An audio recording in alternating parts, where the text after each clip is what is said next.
In this installment, we're going to be going over the MLB bet slate for Friday, July 19th. Let's get into it.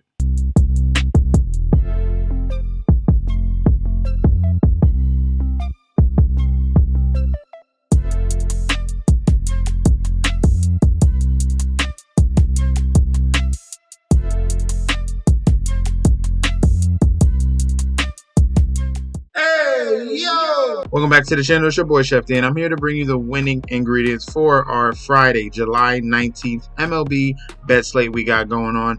But before we deep dive into that, don't forget to like, comment, and subscribe to the channel. Make sure you follow me on Instagram and Twitter at MetsNetJetsD. Don't forget about that TikTok at Chef_D91. And don't forget about that Patreon. All right. So before we talk about that Patreon, we are back. All right. I hope everyone enjoyed the little hiatus. We had a couple days off. We were still a little bit busy on that Patreon side. So with the MLB, obviously had the All-Star game. We had the total. We had the over. We did not have the correct winner on that one. That's fine. But on the other days off, we hit on the WNBA. We smashed it. We literally swept the WNBA. So we had Chicago Sky. We had that on the money line, as you can see, plus 610 against the Las Vegas Aces. That was one day. I gave up an earlier pick too. That came through. And then on Thursday, we had the Minnesota Lynx and the Dallas Wings there. The Lynx covered the 6.5, and the Dallas Wings outright won against the Indiana Fever, and Caitlin Clark there had the plus 3.5 there. So if you guys want to sign up for that Patreon, that link is provided down below. You're getting daily bets, you're getting access to the chat, and you're getting future bets as well. So sign up right now. I'm so excited to announce I have partnered with BetStamp and Sign Up Expert to provide you guys with an easier way to sign up with any sportsbook in your area. If you go to the link in the description down below, you will be directed to this page you see here. It automatically displays all available sportsbooks in your area plus their current promotions. For example, you could take the plays given in this video and apply it to any other sportsbooks you don't currently have and reap the rewards. Now let's get into the slate. First game up back from that All-Star break, we have the Philadelphia Phillies 62-34 going up against the Pittsburgh Pirates 48-48. Looking at the current odds right now, it's going to be a shock to see when you look at all these lines.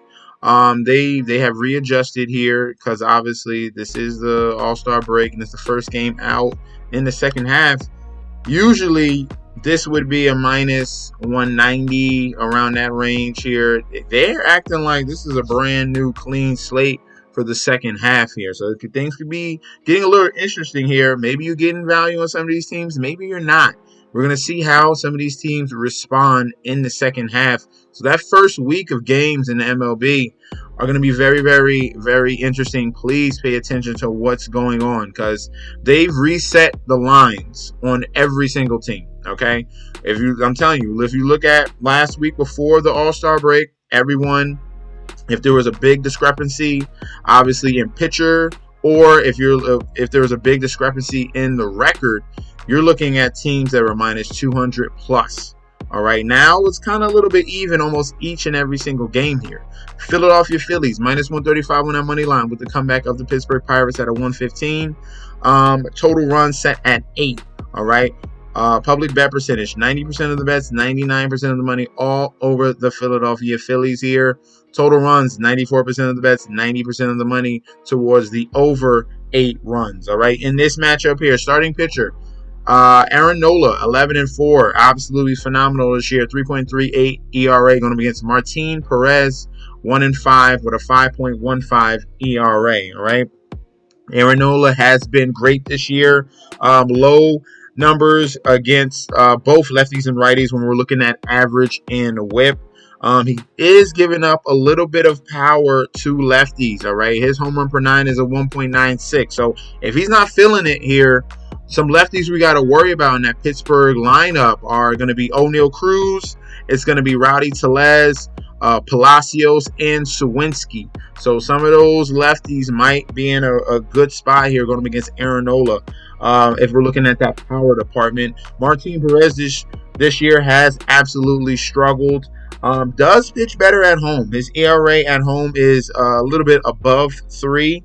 But still, the numbers against righties are still concerning, giving up almost 300 batting average, a 1.48 whip, and the xFIP is almost at 4 at a 3.95. All right, this is a gas can type lefty here in Martin Perez. When I see him on the mound, is another guy I like to attack, especially when you're looking at this Philadelphia Phillies lineup here that is very, very powerful.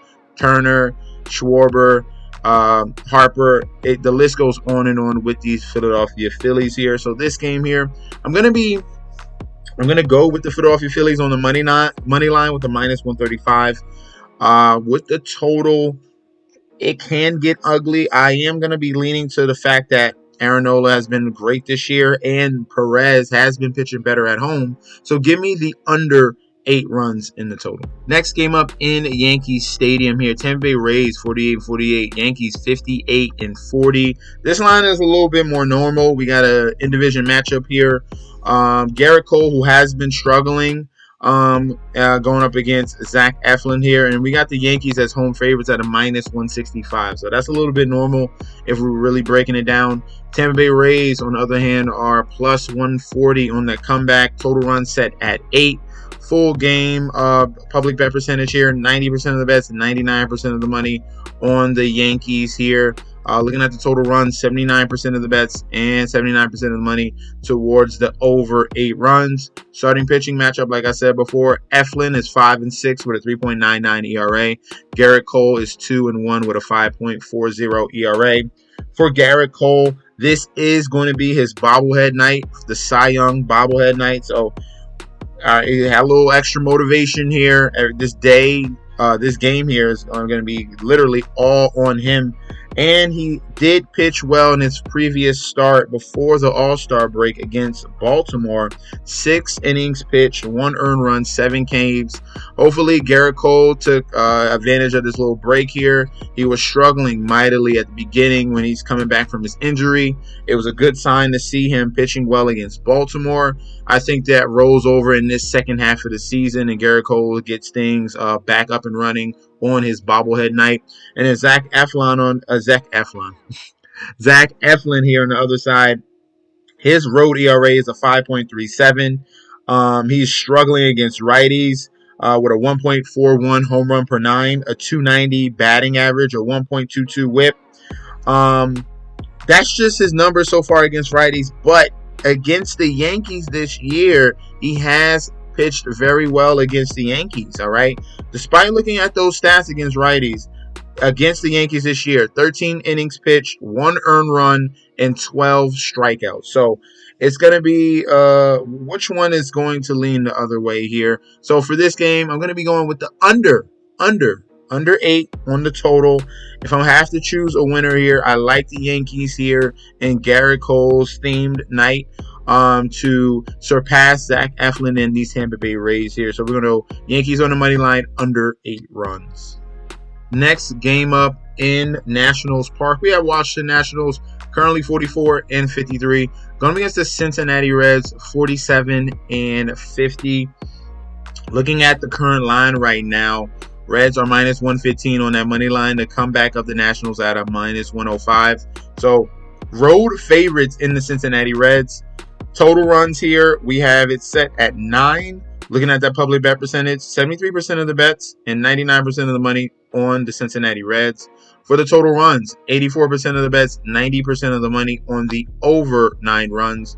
And we have a very interesting pitching matchup here. Frankie Montas, 4-7 with a 4.38 ERA.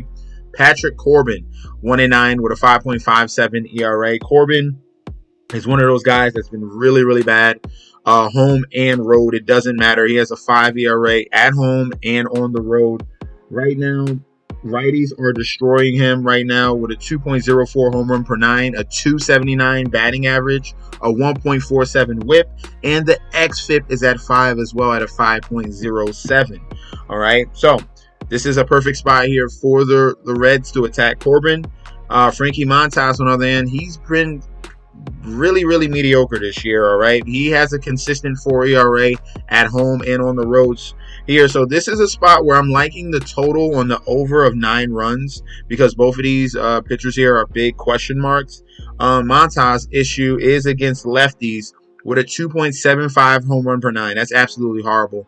A 1.42 whip, and the xFIP is almost 7 at 6.69. 5 lefties. He's going to see 5 lefties in this Nationals lineup. So this is a spot the top play is going to be over 9 runs in this game, and I can see an upset here.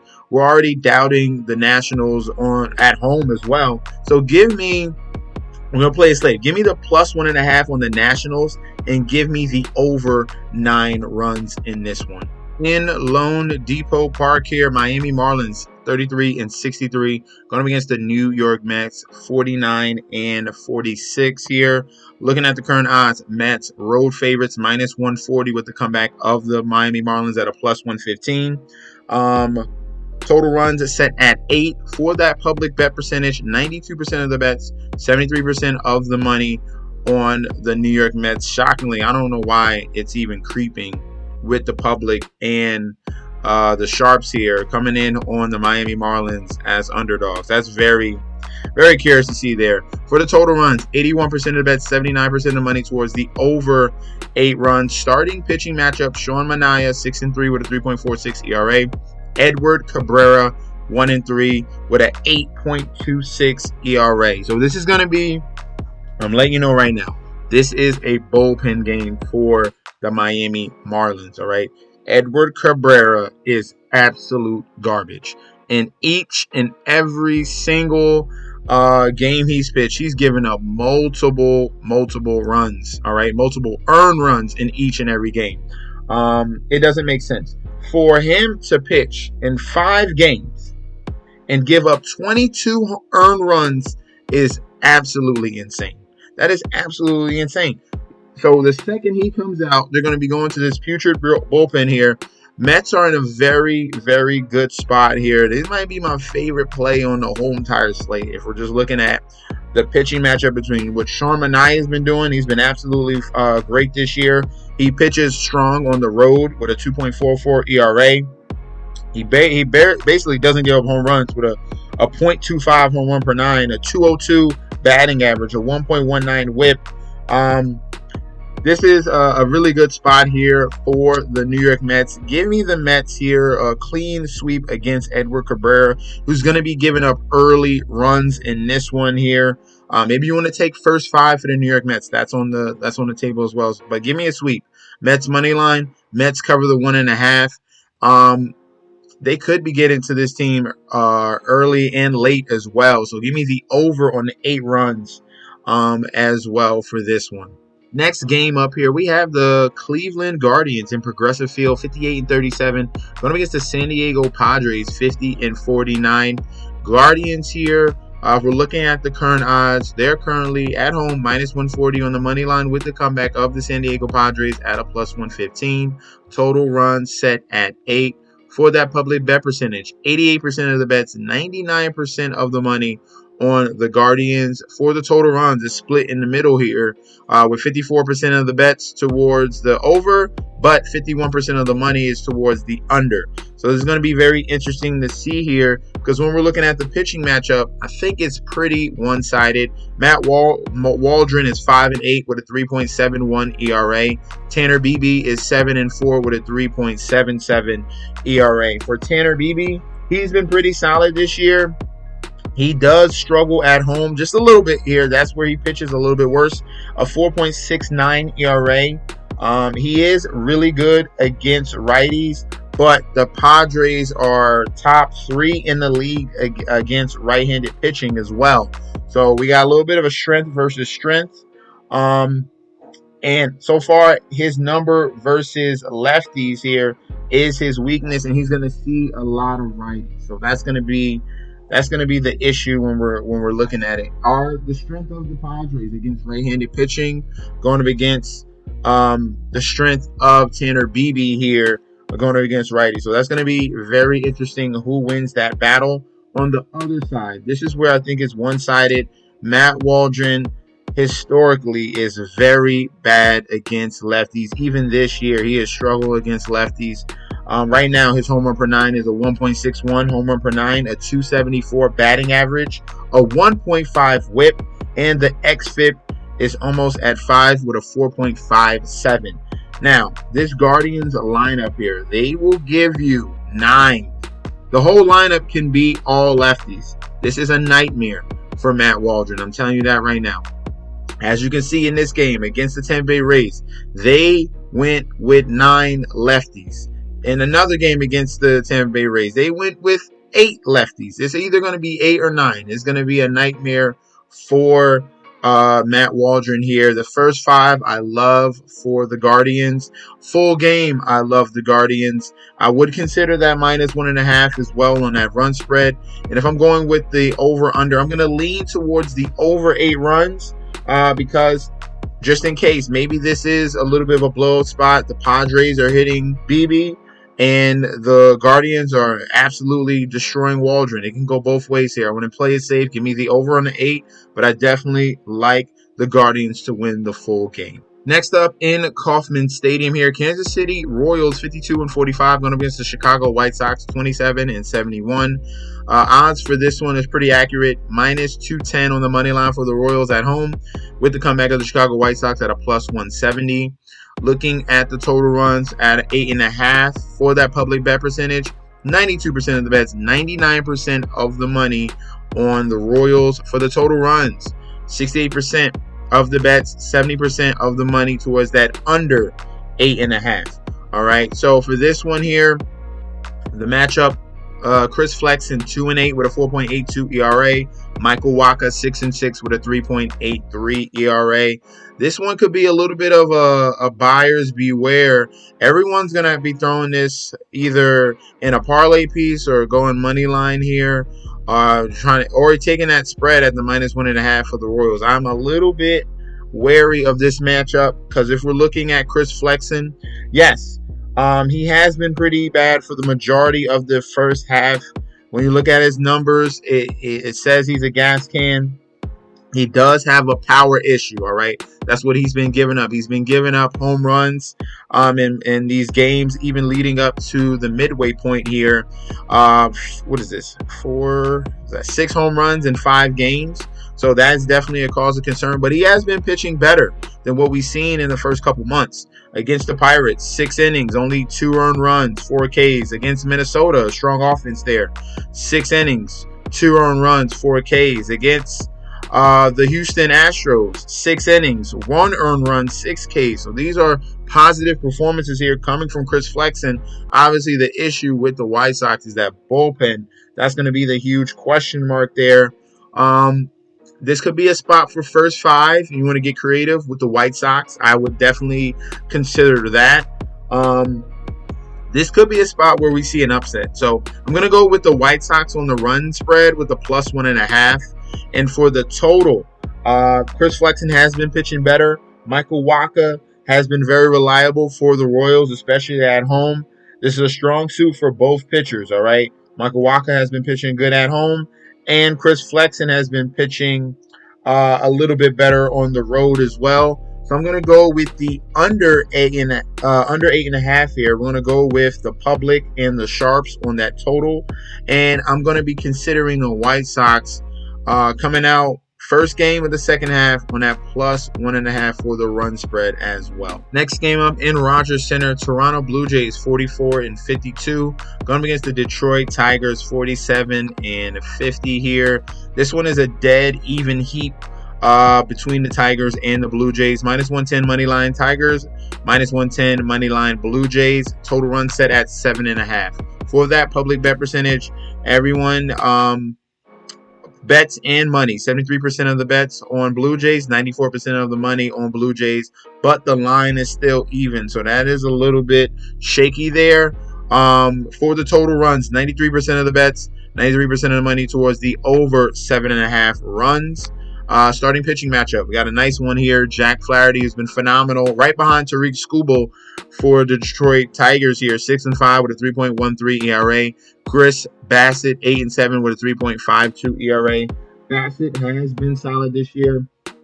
but he is giving up a lot of power to lefties and a lot of hits to righties. So there's question marks on both sides for Chris Bassitt. It doesn't matter if it's a lefty or righty. Power to lefties, hits to righties. That's what he's giving up right now. Jack Flaherty, on the other hand, he's been red hot. Low numbers if we're looking at batting average and whip to both lefties and righties. He has a little bit of a power issue. A 1.35 home run per nine against lefties and a 1.09 home run per nine against righties. So he might give up a home run or two here or there, Jack Flaherty, but he's been absolutely phenomenal this season. I have a big question mark on that money line with the bets in the money. 73% of the bets, 94% of the money. That line and the odds do not add up to me. I think that's a little bit fishy. I think the better pitcher here is clearly Jack Flaherty. The question mark will be the Tigers and their offense on the road. I'm going to be going towards the under 7.5 and give me the road. Would you say favorite? Is pretty much even. Give me the road team here, Detroit Tigers, with Jack Flaherty on the mound on the money line. This could be an upset spot here. Last but not least, we're in Dodger Stadium here.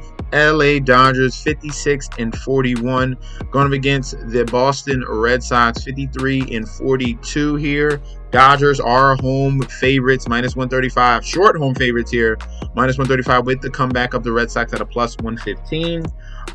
Total runs here set at 8.5 for that public bet percentage.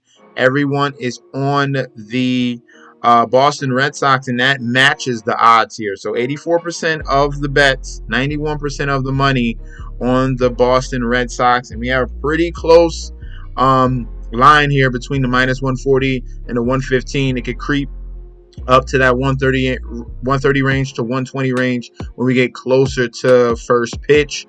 For the total runs, 83% of the bets, 80% of the money here. Looking at the starting pitching matchup, Nick Pivetta is 4-6 with a 4.18 ERA. Gavin Stone 9-3 with a 3.26 ERA. This entire rotation for the LA Dodgers has been injured and inconsistent. Gavin Stone has been the only guy that's been pretty solid this year. If we're looking at the totality of what the guys they've been throwing out, it's been bad. Miller hasn't been working out. Injury after injury to the starting pitching for the LA Dodgers here. Stone, if we're looking at some of his issues against righties, he's given up a 1.78 home run per nine, batting average at a 293, a whip at 1.30 as well. Pivetta on the other side here, he pitches much better on the road with a 2.97 ERA. He does have some home run issues. If we're looking at both lefties and righties, against lefties, it's a 1.31 home run per nine. Against righties, it's a 2.89 home run per nine. xFIP at 4.12. All right, so we have a little bit of a conundrum. I want to go against this public. It doesn't make sense that it's 84-91% here all over Boston. And we're looking at Pivetta numbers. Yes, he does pitch better on the road, but you're giving up big home run problems here against lefties and righties. And we already seen during the last couple of days, Dodgers got some big power hitters. All right, Teoscar, Ohtani, Freddie Freeman. It's going to be a very interesting matchup here. I'm going to be rocking with the power bats of the Dodgers in this one. Like I said, Gavin Stone has been the stud of this rotation, and he continues to pitch strong. His issues are against righties, but the majority of this Red Sox lineup is lefty. They're going to start 6 to 7 lefties. Very similar to what the Guardians do. The Red Sox do the same thing. So we're going to be going in the wheelhouse of the strength of Gavin Stone. So give me the Dodgers on the money line. We're fading the public. The over-under, I'm going to lean towards that under 8.5 as well. All right, so those are going to be our selections for our first game back in the second half of the MLB season here. Let me know in that comment section down below. Do you agree? Do you disagree? Throw some suggestions down there. Throw some props as well. What are you going to be on Friday for this baseball slate? Guys, also don't forget about that Patreon. That link is provided down below if you want to get connected with a group of people here that's going through daily slates, going up with prop plays as well, same game parlays. Everything is in there. You're getting access to the chat, you're getting daily bets, and you're getting futures as well. So sign up for that Patreon down below, and I'll be back with another video very soon. All right, peace out.